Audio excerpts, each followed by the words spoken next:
The decision's been made. The new parking lot will be concrete. The reasons? The same reasons that concrete is always the best choice for quality, built-to-last paving jobs. Start with competitive first cost. Now add in the look of quality, a prestige look that only concrete has. Now consider low maintenance, lower lighting requirements because of concrete's greater reflectivity, and built-in curbs. Finally, there's a service life measured in decades, not years. This all leads to a low cost of ownership that's often overlooked in today's construction decisions. But choosing the best material is only a first step. For the best parking lots, your planning, preparation, and construction techniques must match the quality of the materials. And quality construction is what we're going to talk about today. The best jobs start with planning, and the first step in good planning is an early meeting involving the contractor along with the project architect or engineer, ready-mix supplier, the owner, and others associated with the parking area project. In this meeting, review plans and specifications and discuss any improvements or revisions. The pavement thickness is determined by the project architect, engineer, or other qualified owner's representative. In general, parking areas that will have exclusively automobile traffic can be 4 inches in thickness. Service lanes for deliveries are generally 6 to 9 inches in thickness, depending on traffic weight and volume, soil conditions, and concrete properties. Heavy truck use areas will require special thicknesses.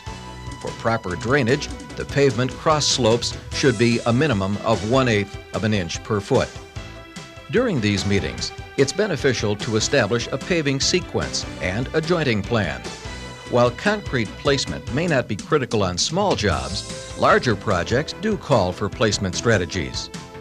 Establishing a work plan to maximize labor productivity, equipment efficiency, and concrete delivery is your goal during the planning stages. Your ready-mixed concrete producer is your partner in planning concrete deliveries.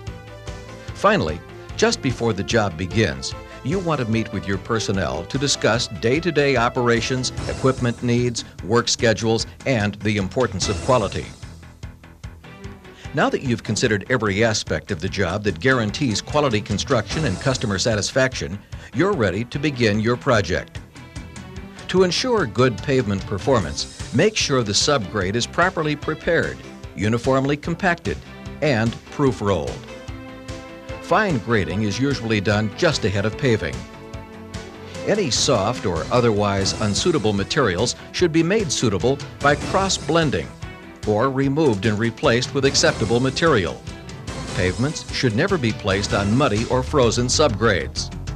Follow the fine grading with compaction procedures. If needed, water can be added during final compaction. Depending on project size, the grade elevations can be checked with an engineer's level, scratch template, or other acceptable means. The end result should be a firm, sufficiently moist, dense, and uniform subgrade.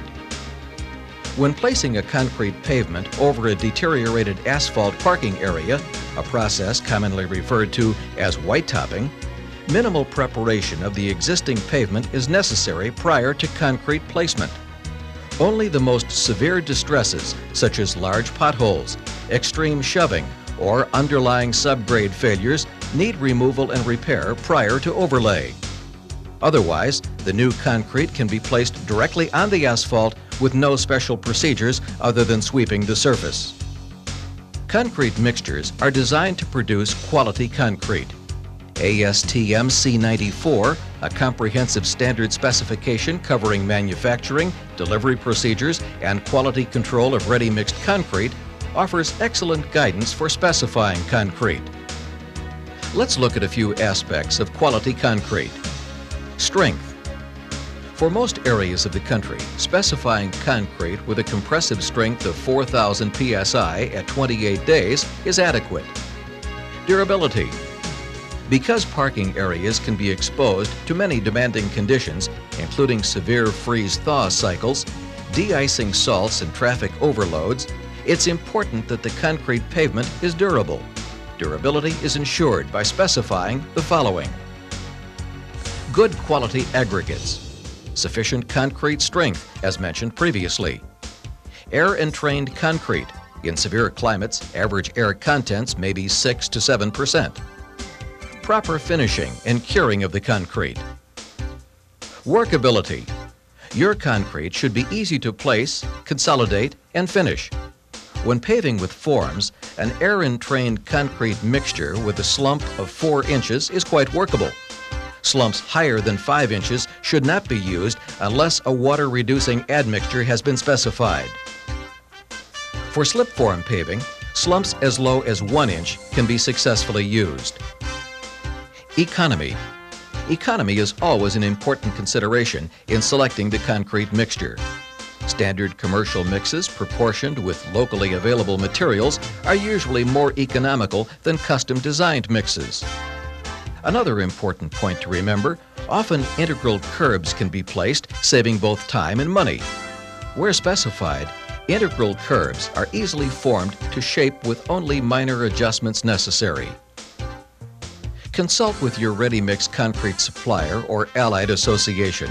They have the information you'll need to make solid decisions in all of these areas. The first day of paving operations is the most important. Check to make sure that your equipment is in good working condition. Don't place a load of concrete until the equipment is working to your satisfaction. Be sure that all materials you will need are on hand before construction begins.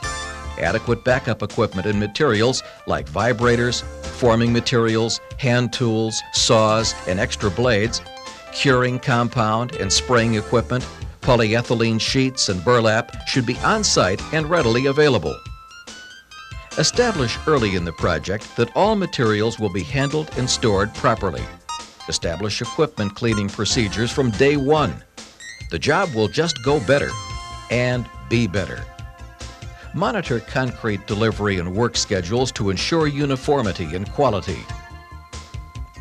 Basically, you have 2 paving methods from which to choose: slip form paving and fixed form paving. Our discussion will center on fixed forms, the most common method for parking areas. For most parking lots, a small crew using basic equipment can easily get the job done. Prior to paving with forms, check the subgrade for uniform compaction by proof rolling. The grade should be moist to permit compaction to the same density as the undisturbed areas of the subgrade. During concrete delivery, maintain the subgrade integrity. The forms should be clean. Set them accurately to line and grade. If the grade is low, add material and compact it thoroughly. Forms should have continuous base support. Then drive pins of sufficient length into pinholes to hold the forms securely during concrete paving. When using wooden forms, the support stakes should be placed 2 to 3 feet apart and nailed. This will properly hold the forms in place during paving operations. Separately cast curb and gutter sections can also serve as forms. In special cases, the pavement may require keyways for effective load transfer. Keyways can easily be attached to the forms and should conform to the proper dimensions. Final preparation and shaping of subgrade is done after the forms are set, making sure the subgrade conforms to specifications. Forms are oiled to make sure they release from the concrete. A vibrating screed, mechanical paving machine, or manual methods will be used to strike off and consolidate the concrete. With slip form paving, a machine spreads, consolidates, screeds, and float finishes the concrete in one continuous operation. It's the most common choice for road building, but it can also be used for large parking areas. Slip form jobs require close coordination between concrete placement and the speed of the paver. Keep the speed as uniform as possible, but remember, it's better to vary paver speed to suit the rate of concrete delivery to avoid complete stops. And that brings up another important point. Keep an ample supply of concrete ahead of the paver at all times. Strike off the concrete uniformly and then vibrate properly. A slip form paver operates best from a preset string line. An accurately prepared track line to control line and grade may be used. Whichever method you choose, Check each carefully before and during paving to maintain proper elevation and profile, especially if set the previous day. Parking areas can be paved in alternate lanes using forms for the initial or pilot lanes. Then, after removal of the forms, the fill-in or enclosure lanes are placed. Care should be taken to ensure proper drainage between lanes during construction. Utilizing this method enables the ready-mix trucks to back up directly to the placing equipment. In general, lane paving is the fastest and most economical method of concrete parking area construction. The subgrade should be moistened immediately prior to concrete placement. Ready-mixed concrete should be hauled to the paving site on a schedule that permits a continuous supply. Place the concrete across the width paved at a reasonably uniform level in front of the paving equipment and as near to its final position as possible. The mechanical spreader, or vibrating screed, should carry a slight excess of concrete. Look under the blade to make sure no daylight shows. Apply vibration after initial spreading. It results in better consolidation of the concrete material. Avoid contact of any handheld vibrators with the formwork during the vibrating process. The proper amount of vibration will consolidate the concrete, prevent materials from segregating, and give you a smooth, durable surface. When the machine placing is done correctly, very little handwork will be necessary. Bowl floats and straight edges are used to correct any minor surface irregularities should they be present. Finish the surface with a smooth, continuous motion at right angles to the direction of screeding. Each pass should overlap 1/2 the width of the previous pass. Keep the finishing operations to a minimum to avoid overworking the surface. The edges along formwork can now be hand-tooled to their proper shape. Do not add water to the surface during finishing, as this will adversely affect durability. Once the surface sheen has disappeared, the final surface texture can be applied with a burlap drag, astrograss drag, or simple broom finish. When a sprayed-on curing compound is used, it should be applied very soon after the texturing operation. The texture will give decades of high-traction, skid-resistant performance. The need for adequate curing of concrete cannot be overemphasized. The goal of curing is to retain enough moisture in the concrete for hydration, the process in which cement hardens and gains strength. Curing should begin as soon as possible after the finishing operations. For curing, you can choose either clear or white pigmented liquid membrane curing compounds, waterproof paper, plastic covers, polyethylene sheets, or dampened burlap mats. A liquid membrane curing compound is used most commonly because it is typically the most convenient and cost-effective. It's sprayed on the pavement as soon as possible after the finishing operations. Be sure to cover the entire surface area of the pavement, including the edges. White pigment enables the operator to clearly see that he's attained complete coverage. The properly cured concrete pavement will result in the strongest, most durable parking area money can buy. Joints sawed or formed into the slab are part of a quality design. Joint layouts should be determined by the project architect, engineer, or other qualified owner representative.